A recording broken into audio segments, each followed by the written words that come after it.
बिस्मिल्लाहिर्रहमानिर्रहीम नाज़रीन, मैं हूं MSJ और मेरे साथ मौजूद हैं इस्लामाबाद से जर्नलिस्ट हैं सैयद अवैध शाह।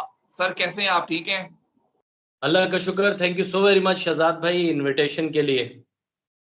अवैध भाई, इनविटेशन तो आपको देना बनता था। इस्लामाबाद में बड़ी गर्मा गर्मी है और बड़ी करीबी जगह से आप देख रहे हैं, बड़े करीबी जराये से आपके पास खबरें भी हैं। आईनी तरमीम रात तक तो फैसल वाडा साहब तो लेके आ गए थे, उन्होंने कह दिया था आज रात तो आईनी तरमीम मंजूर हो जाएगी। सारा प्रोग्राम बढ़ गया है। आज का नया दिन जो चढ़ेगा, किस तरह देखते हैं? हुकूमत के पास नंबर गेम पूरी है, कर लेंगे आईनी तरमीम मंजूर? बड़ा दिलचस्प आपने सवाल किया है। जो सियासत का महवर व मरकज़ है इस वक़्त, वो बेसिकली बना हुआ है मौलाना फजलुर रहमान साहब का घर। और सबसे ज़्यादा अहम जो बात है वो मुल्की सियासत। पहले वैसे तो ख़ैर ये हो ही नहीं सकता कि ख़ान साहब के गिर्द सियासत ना घूमे, लेकिन ख़ान साहब की ही वजह से ये आईनी तरामीम अब हो रही हैं और आईनी तरामीम जो हैं ये टोटल जो सियासत है इस वक़्त इसके गिर्द ही घूम रही है। इलेक्शंस के बाद एक सबसे बड़ा पाकिस्तान तहरीक इंसाफ के आपने वो देखे एहतजाज, उसके अंदर तो जो भी अपसेटिंग सिचुएशन बनी वो तो सबके सामने ही है, लेकिन उसके बावजूद अवामी प्रेशर इस कदर ज्यादा था कि ये आईनी तरामीम मेरे ख्याल से जिस तरह से ये सीटें हासिल की गई या जिस तरह से ये हुकूमत की फॉर्मेशन हुई, जिस तरह से हुकूमत का इत्तेहाद बनाया गया, वो सबके सामने ही है। आप भी जानते हैं, समझ समझ तो आप भी इतनी रखते हैं, लेकिन मसला सबसे बड़ा ये आता है कि अभी भी इनके पास ये आईनी तरामीम जिस वजह से करना चाह रहे हैं वो आईनी तरामीम ये कर नहीं पाएंगे फिलहाल। मैं मौलाना फजलुर रहमान साहब के घर के बाहर कल मौजूद था। आपको पता है फिर इनसाइट्स और खबर एक रिपोर्टर के लिए यही होती है, सहाफी के लिए, कि वो गैदर करता है। गैदर करने में कहानी जहां तक समझ में आई ना, कि मौलाना साहब को अभी तो मौलाना फिलहाल पीटीआई के जो परस्तार हैं, जो उनके फॉलोअर्स हैं, वो मौलाना को कहते हैं मौलाना अर्के गुलाब। तो फिलहाल तो मौलाना अर्के गुलाब है, उससे पहले वो बड़े बुरे अलकाबात से मौलाना को पुकार रहे थे। जब आपने देखा था कि ये जाती उम्रा में मौलाना गए थे और उन्होंने शाइया में शिरकत की थी, जो कि नवाज शरीफ साहब की जानिब से दिया गया था। अब मामला उस वक्त में काफी ज्यादा टेंस्ड सिचुएशन थी, लेकिन जो पाकिस्तान तहरीक इंसाफ की लीडरशिप थी वो बार बार ट्विटर के ऊपर भी अपना यही पैगाम दे रहे थे लोगों को कि भाई मौलाना से जो हमारी बात हुई है इसमें आप लोग तसल्ली रखें। अब बेसिकली मौलाना करना क्या चाह रहे हैं? मौलाना अब ये करना चाह रहे हैं कि किसी तरह वो ये देखें। आज बड़े सारे आपने रावी को भी देखा होगा, बहुत सारे रावी भी थे, बहुत सारे ऐसे कैरेक्टर थे जिन्होंने ट्वीट्स में अपनी जिक्र किया कि जी ये तो आज हो जाएगी तरमीम। लेकिन उसके ऊपर अब लोग उन्हें काउंटर भी कर रहे हैं कि भाईजान वो तो इजलास दोबारा से मुलतवी हो गया। इजलास की कहानी तो गुज़िश्ता रोज से ही शुरू हुई हुई है कि इजलास होता है, इजलास मुलतवी हो जाता है, अशाइये दिए जा रहे हैं, खाने खाए जा रहे हैं कि तने थोड़ा लाइटर नोट पे गुफ्तगू हो जाए। हम लोग कल इनकी जो खुसूसी कमेटी के इजलास थे वहां पर भी गए थे, उधर विटनेस किया, सेनेट के अंदर भी गए थे। लिटरली इन लोगों के चेहरे उतरे हुए हैं इस टाइम। बेसिकली अगर देखें शहजाद भाई, आप हो गए, हम लोग सहाफी हैं। अगर कोई चीज मुल्क के भले में है तो मेरे ख्याल से उसमें तो कोई भी जी शऊर शख्स उसकी निगेट उसको नहीं करेगा। लेकिन बिल्कुल बिल्कुल। इसको इतना होल्ड रखते हुए ये क्यों हो रहा है? मौलाना साहब के जो साहबजादे हैं वो भी आज बड़ा धाड़े कि जी अभी तक हमें हुकूमती जो असल जो मुसविदा है वो हमसे शेयर नहीं किया जा रहा। वो मुसविदा अगर शहजाद भाई आपके पास है, आपके चैनल के प्लेटफॉर्म के पास है, तो मुझ जैसे गरीब को भी दिखा दें कि शायद मैं पढ़ लूं, मैं देख लूं, उसमें मुझे पता चल जाए कि इस मुल्क को कौन से चार चांद लगने वाले हैं। तो ये समझ से अभी नंबर, अच्छा नंबर गेम का आपने पूछा था, नंबर गेम हुकूमत के पास अभी फिलहाल की जो इतलात हैं उनके पास, ये बैरिस्टर गौहर बिल्कुल दुरुस्त कह रहे हैं कि उनके अपने जो एमएनएस हैं ना वो भी अभी शक शुबात का शिकार हैं। आप उसके अंदर ये वाली एक एग्जांपल ले लें कि बड़े सारे मुस्लिम लीग नवाज के अपने सीनियर लीडर्स हैं जो एक बहुत बड़ा सॉफ्ट कॉर्नर रखते हैं पाकिस्तान तहरीक इंसाफ के लिए। सॉफ्ट कॉर्नर से मुराद यही है कि आप जब भी उनसे कोई सहाफ़ी सवाल करेगा, वो कभी भी कोई बिलो द बेल्ट कोई कमेंट नहीं करेंगे। वो उल्टा ये कहते हैं, हाँ जी, ये इनका हक है, खान साहब से उनकी मुलाकात कराई जाए। अब आहिस्ता-आहिस्ता जब बातें हुई हैं, तो अब ये लोग फाइनल जो स्टेटमेंट आया है, अभी भी जबकि हम मुखातिब हैं आपस में, मौलाना फजलुर रहमान के घर जो है, वो दोनों हुकूमती और ऑपोजिशन के जो उनके इत्तेहादी हैं, वो सारे के सारे मौलाना के घर में बैठे हुए हैं। पीटीआई वाले खाना एंजॉय कर रहे हैं और दूसरी जानिब इसहाक डार साहब और वजीर कानून जो हैं उनकी मुलाकात इस वक्त जारी है उनके साथ। वो बड़ी टेंशन हो गई कल जब मौलाना बाहर आए हैं, उनकी प्रेस कॉन्फ्रेंस हम लोगों ने सुनी है। बहुत ज्यादा परेशान हो गई थी हुकूमत, एकदम एक मुल्क का वजीर आजम और एक बिलावल भुट्टो जो चेयरमैन है पाकिस्तान पीपल्स पार्टी के, फौरन दोनों बंदे जो है मौलाना के पास आते हैं। लेकिन मौलाना साहब का जो स्टांस है वो इस मर्तबा बड़ा क्लियर लग रहा है। मौलाना की बातों से और मौलाना के जो बंदे हैं जिनसे हमारी भी बात होती है, बेसिकली JUIF में अब ये चीज पाई जाती है कि इनका प्रोग्राम वाकई में बढ़ चुका है और मैं भी बढ़ जाऊंगा। मौलाना है तो जीरक सियासतदान है, तो बहुत बड़े प्लेयर, तो नहीं मौलाना नहीं, प्लेयर ही गेम ही खेल आप रहे हैं। आपको लगता नहीं कि मौलाना साहब ने जो अवाम की नब्ज है उसको जांच ली है, नब्ज पे हाथ रख लिया है और मुस्तकबिल की सियासत को वो देख रहे हैं, आने वाले मुस्तकबिल को वो बड़े गौर से करीब से देख रहे हैं और उस नब्ज के साथ खेल रहे हैं? शहजाद भाई आप बड़े शरारती हैं। बेसिकली आप मेरी बात से ना आप चाह रहे हैं मैं उसको मजीद खोल के रखूं। आखिर में मैंने आपको यही बात कही थी कि वो अवाम की जो बीट है ना उसको समझ गए। उन्होंने कहा कि भाई इधर वाला प्रोग्राम चाहे ये तरामीम पास हो जाए, चाहे हम लोग कोई कानून बना दें, चाहे चीफ जस्टिस काजी फाइजी साहब को इवन एक्सटेंशन भी दे दें, मौलाना की जो सियासत है ना इस वक्त वो बड़ी इंपॉर्टेंट है। और आपको पता है कल रात से एक निजी टीवी, आपको पता है मीडिया के अंदर भी बड़ा एजेंडा बेस्ड भी काम होता है। मतलब कोई ये कहता है जी सीधी उंगली से घी नहीं निकल रहा, अब सीधी उंगली से तो हुकूमत ने बड़ी कोशिश कर ली, उंगली लगता है टेढ़ी करनी पड़ेगी। तो भाई अगर टेढ़ी करनी पड़ेगी तो अभी जबकि मैं आपसे मुखातिब हूं कुछ देर कबल ही एतजाज अहसन साहब, मतलब उन्होंने अपनी जिंदगी लगा दी है इसके अंदर, वकालत के अंदर। वकला की जो तहरीक है वो कभी भी किसी को भी फिर वो एक ऐसा रेला है वो फिर बहा के ले जाता है। और बेसिक आप देख सकते हैं कि मौलाना फजलुर रहमान भी जो हैं उनके भी वकील ही थे कल जो उनके साथ फुस-फुस कर रहे थे। वो उन्होंने यही बात कही थी कि भाई आर्टिकल 6 का जिक्र करें, आर्टिकल 6 की बात करें कि अगर हमारा कोई बंदा निगेट करेगा या वोट देगा पार्टी से हट के तो उसके ऊपर आर्टिकल 6 लगेगी। अब आर्टिकल 6 की भी बातें ये लोग कर रहे हैं तो मौलाना समझ चुके हैं। खैर ये लाइटर नोट पे एक बात मैं कर रहा था, मौलाना ये बात वाकई समझ चुके हैं। उनके साथ बेसिकली फ्री फंड का एक बहुत बड़ा पाकिस्तान तहरीक इंसाफ का जो क्राउड है वो इस वक्त मौलाना की तरफ देख रहा है। एक तो इसके दो फैक्टर्स हैं।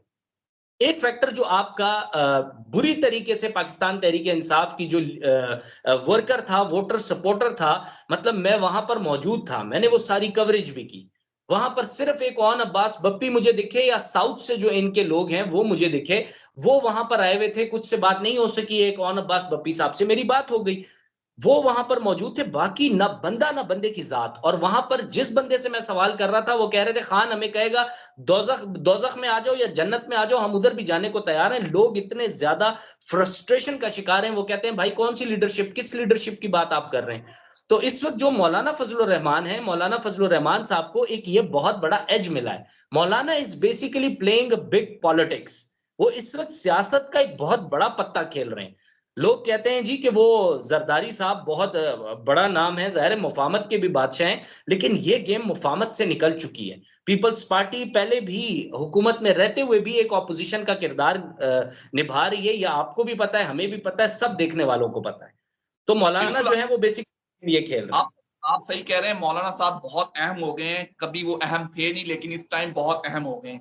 जहां तक आपने बिल्कुल। पीटीआई की लीडरशिप की बात की है तो वो अगर मेरा ख्याल है हुकूमत से बहुत बड़ी गलती हो गई है। मेन स्ट्रीम की लीडरशिप में चंद लोग इस टाइम पीटीआई में जरूर होने चाहिए थे ताकि कोई दरमियाना रास्ता निकाला जा सकता। सेकंड टीयर की लीडरशिप है जो जिनको खुद समझ नहीं आ रही वो क्या करें, किस साइड पे जाएं, क्योंकि मेन चीज तो इमरान खान साहब ही है। जहाँ कुछ बातें आपने की हैं, थोड़ी सी बात अगर आपसे करूं, आज जजीज ने बड़ा अहम मौके पे एक खेला है, नेले पे दहला खेला है। उससे वाज़ेह हो जाता है कि कुछ भी हो सकता है। सुप्रीम कोर्ट में अगर आईनी तरमीम आ भी गई और चौथे या 5वें नंबर के चीफ जस्टिस आ जाते हैं, तो 10-12 चीफ जस्टिस रिज़ाइन भी कर सकते हैं। ये भी एक सहाफ़ी की खबर है। क्या ऐसा पॉसिबल है? ऐसा बिल्कुल इस्लामाबाद में तो ये भी चमगोई है। अब है बड़ा ही सेंसिटिव टॉपिक है, लेकिन बात ये बिल्कुल ऐसा है कि आपको मालूम है जो 3 रुकनी कमेटी थी, उसके ऊपर जस्टिस मुनीब अख्तर साहब के मामले पे ही फड्डा एक मचा था कि अच्छा जी क्यों है मंसूर अली शाह साहब का, ये कहानी शुरू तो वहां से हुई थी ना। बिल्कुल। तो अब उसके अंदर ये कभी इम्कानात हैं कि अगर, लेकिन वैसे मैं आपको ऑनेस्टली एक बात बताऊं, ऐसा होने कुछ नहीं वाला, ऐसा नहीं होगा। हालात बहुत खराब हैं, बहुत नाजुक हैं। इस नाजुक हालात के अंदर जो एक थोड़ी सी आप कह लें क्रेडिबिलिटी रह गई है ना, वो रहने देंगे। वो ऐसा कभी भी नहीं हो सकता कि ऐसी चीज हो, और अल्लाह कभी भी ना करे। कोई भी ज़ाहिर है मुहिब्बे वतन पाकिस्तानी होगा, वो कभी भी ये बात नहीं करेगा कि आपका जो सबसे एक सुप्रीम कोर्ट आपकी सबसे सुप्रीम है, मतलब वो किसी को भी तलब कर सकती है, लेकिन उसके अंदर कभी भी ये चीज नहीं होगी, मेरा ज़हन नहीं मानता। अब देखें, बातें करने को तो कोई भी बातें मैं आपको कह दूं, हाँ जी ऐसा तो हो सकता है, पॉसिबिलिटी है वो जजेस रिजाइन कर देंगे। हाँ, अगर ऐसा हुआ, that is going to be a disaster, that is going to be a disaster in the history of Pakistan। ये मैं आपको बता दूं शहजाद साहब। वैद भाई देखें, अगर आईनी तरमीम का मुसद्दवा किसी तरह जोर जबरदस्ती मनाया जाता है, वो मंजूर करवाया जा सकता है, तो उसके बाद आप कुछ भी सरप्राइज, कुछ भी हो सकता है। वो सुप्रीम कोर्ट से आ जाए, वो 14 जजेस रिजाइन कर दें, वो 10 जजेस कर जाएं, तो वो फिर तो आप देख सकते हैं कि रास्ते दोनों के लिए एक जैसे होंगे। आखिर हल क्या निकलेगा वो तो आने वाला वक्त बताएगा कि मौलाना का मुसद्दवा तैयार होता है या क्या होता है। लेकिन अभी तक आपके मुताबिक यही खबर है कि हुकूमत के पास नंबर गेम पूरी नहीं है, और ये आईनी तरमीम जरूर, अगले 1-2 दिन हुकूमत को लग जाएंगे। ये मसला अगले 1-2 दिन में चलता हुआ नजर आ रहा है। ये अभी चलेगा। बेसिकली आपने बिलावल की एक स्टेटमेंट अहम तरीन है कि उन्होंने कहा कि बड़ी उन्होंने नाराजगी का इजहार किया इस चीज पे कि जब हमारा इत्तेफाक हो गया था, मतलब पीपल्स पार्टी और जमीयत उलमा इस्लाम फे का, ठीक है जी, जब उनका आपस में वो हो गया था, तो उसके उसके ऊपर बिलावल ने आज स्टेटमेंट दी थी, वो बड़ी अहम है। बिल्कुल। बेसिकली मौलाना को जब ये पता चला, मौलाना ने कल अपनी प्रेस कॉन्फ्रेंस में क्या बोला, उन्होंने यही कहा कि इस वक्त मेरा एक बंदा गायब है और उसकी फैमिली, उसके बच्चे मेरे घर पे मौजूद हैं। बिल्कुल। मौलाना की फिरकी घूमी है वहां से। लेकिन मैं आपको बता दूं, मौलाना सियासतदान है, जीरक सियासतदान है, हर बंदा इस वक्त फंसा हुआ है। चाहे उसमें बिलावल भुट्टो की आप बात कर लें, वो भी फंसे हुए हैं। वो कह रहे हैं हाँ बहुत सारी ऐसी चीजें हैं जिसके ऊपर बात हो सकती है, जो कि जायज मुतालबात हैं। तो इसके ऊपर आखिर ऐसी क्या, आपको पता है, पहली वाली जो तरामीम थी उसमें 9 महीने लग गए थे। अभी ऐसी कौन सी कयामत आ रही है कि वो तरामीम जो है, वो बिलावल कभी कहते हैं जी 25 से पहले, बिलावल तो कह रहे थे कि जी ये तो डू और डाई है हमारे लिए, हमने तो आईनी अदालतों पे हमने इससे नीचे नहीं आना। अब आईनी अदालतों पे भी कॉम्प्रोमाइज हो चुका है। तो ये ऐसे ही होता है। जमहूरियत का हुस्न बेसिकली है ये कि तमाम पॉलिटिकल पार्टीज आपस में बैठें, आपस में बात करें, उस पे एक डिबेट हो। अली मोहम्मद खान साहब, बड़ा मैं आजकल नाक़िद हूं उनका, वो भी हेड एंड शोल्डर वाला उनका स्टाइल है। वो आते हैं, उसके अंदर वो अच्छी अच्छी टिकटॉक्स बनाते हैं, लेकिन ये कि आज उन्होंने बातें कुछ फ्लोर ऑफ द हाउस पे कुछ जरा मुनासिब सी की थी, जबकि वो सिर्फ बस वही बातें ही हैं। आपको आप बात बिल्कुल ठीक कर रहे हैं कि ये जो लीडरशिप है इस वक्त, वो there is no leadership in PTI. लेकिन मैं एक शुक्रिया अदा करना चाहता हूं आपके इस प्लेटफॉर्म से बैरिस्टर गौहर साहब का। बैरिस्टर गौहर साहब से शहजाद भाई एक छोटी सी मुझे मौका अगर दें आप, मैं आपको एक बात सुनाता हूं। मेरी जी जी बैरिस्टर गौहर बिल्कुल। साहब से मुलाकात हुई परसों।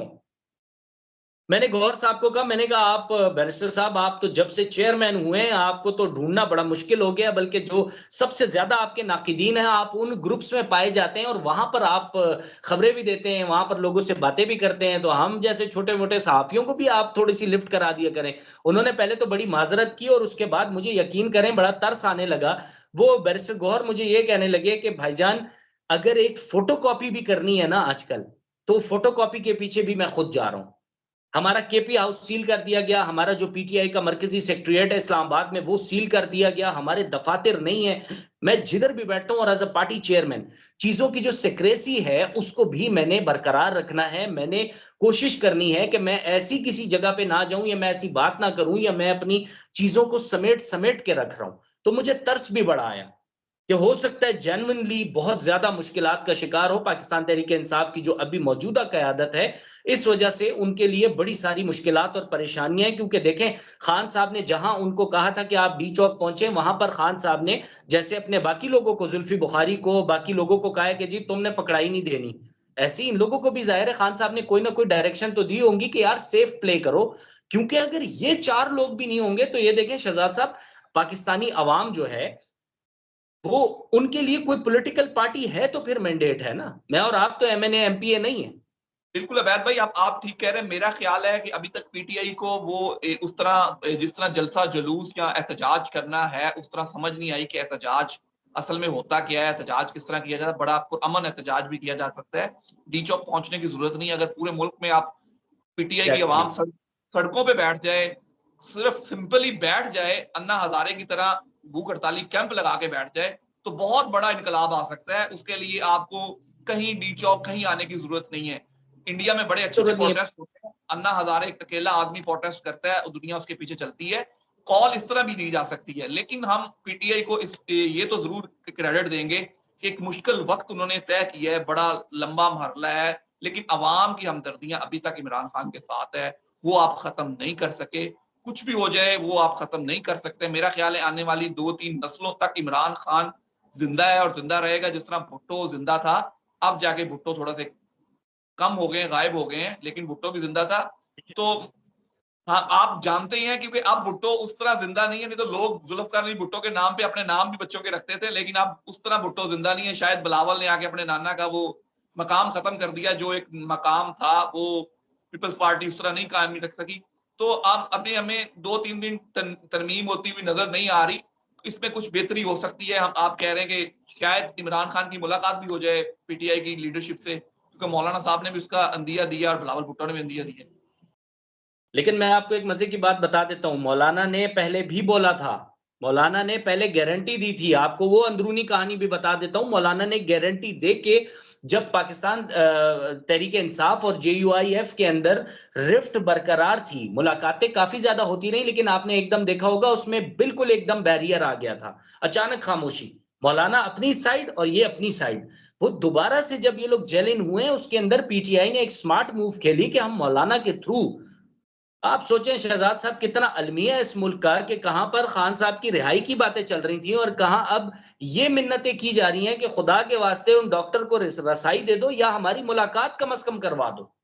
बहुत बड़ा अलमिया है, ये किसी दौर में होते हुए नहीं देखा।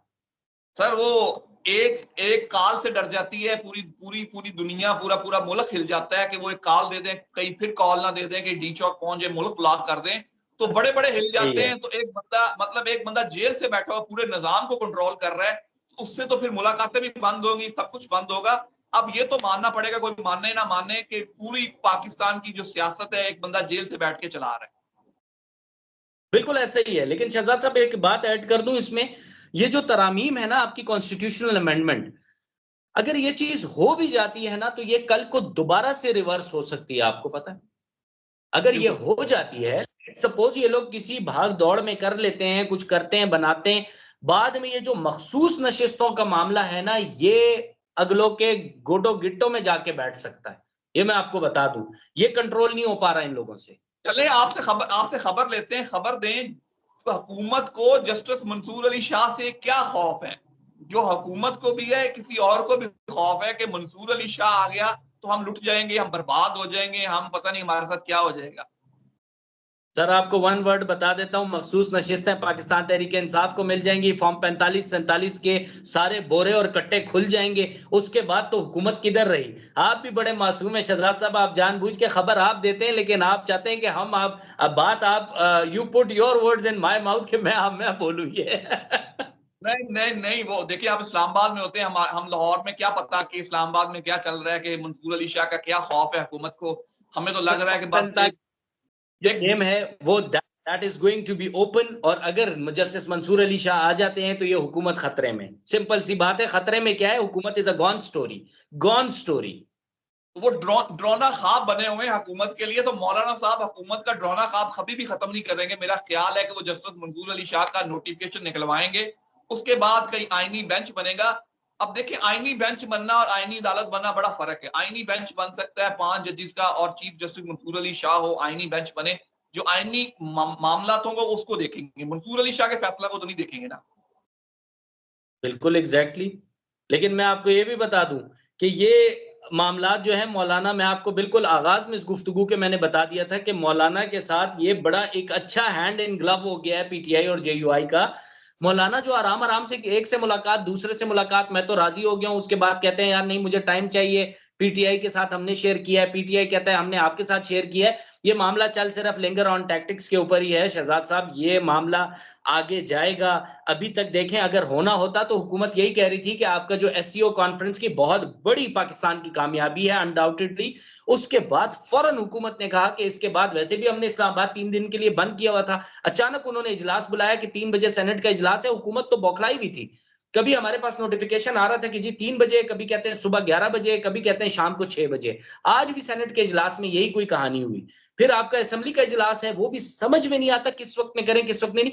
आप ये सोचें ना, आपके नाजरीन के लिए भी, आप लोग के लिए भी, हमारी अपनी अंडरस्टैंडिंग के लिए भी, अगर ये नंबर गेम पूरी होती, बड़े बड़े तज्जियाकार, बड़े बड़े सियासतदान, बड़े बड़ी ऑपोजिशन ये बात कर रही है, अगर ये नंबर गेम पूरी होती तो हुकूमत ने 10 मिनट नहीं लगाने थे। लेकिन नंबर गेम पूरी नहीं है और मौलाना इसी का फायदा उठाते हुए इसको लिंगर ऑन कर रहे हैं। बीच में आ बैल मुझे मार वाली कहानी हो गई कि जो बंदे गायब हो रहे हैं, जैसे शाह महमूद कुरैशी साहब की जो बहू थी, उसके अलावा जो जेयूआई के बंदे या दूसरों को जिनको बात हो रही है मुबैना तौर पे इल्जामात लगाए जा रहे हैं ऑपोजिशन की जानिब से कि जी हमारे बंदों को ज़दोकोब किया जा रहा है, उनको गायब किया जा रहा है। कुछ चीजें रिपोर्ट भी हुई, वो भी हमने देखी, आप लोगों ने भी देखी। तो इस सिचुएशन के अंदर मौलाना का जो गुस्सा था, उनकी जो बॉडी लैंग्वेज थी, वो बड़ी डिफरेंट थी कल। और अभी भी पाकिस्तान तहरीक इंसाफ से बात होगी, जबकि मैं आपसे मुखातिब हूं, कुछ देर बाद वो भी खबर आ जाएगी हमारे पास कि जी अंदरूनी कहानी क्या है। लेकिन कहानी यही है, कोशिश पूरी है मौलाना की कि 25 तारीख के बाद वो ये मामला जाए। बिल्कुल हमें भी यही लगता है कि मौलाना साहब इसको लंबा खींचने के चक्कर में और वो 25-26 को एक नोटिफिकेशन के बाद इस मामला को लेके जाना चाहेंगे कि नोटिफिकेशन निकल आए, उसके बाद आईनी अदालत बनती है, आईनी बेंच बनता है, तो वो देख लेंगे कि हुकूमत के पास नंबर गेम पूरे नहीं है। पीटीआई ने अपने बंदे बड़े अच्छी तरह मैनेज किए हुए हैं और वो मेरा ख्याल है अवाम का खौफ है उन सेनेटर को, उन लोगों को जो अवाम के खौफ से मैनेज हुए हुए हैं और वो बिल्कुल किसी दूसरी साइड पे नहीं जा रहे। तो अवैध भाई बहुत शुक्रिया, थैंक यू सो मच। इंशाल्लाह आपसे फिर ये जानेंगे, अगले 2 दिन की हलचल हो जाए फिर आपसे जानेंगे कि इस्लामाबाद में चल क्या रहा है। आपने बड़ी अच्छी खबरें दी हैं हमें, अंदर की बातें बताई हैं, तो थैंक यू सो मच। मुझे और अवैध अली शाह साहब को दीजिए इजाजत।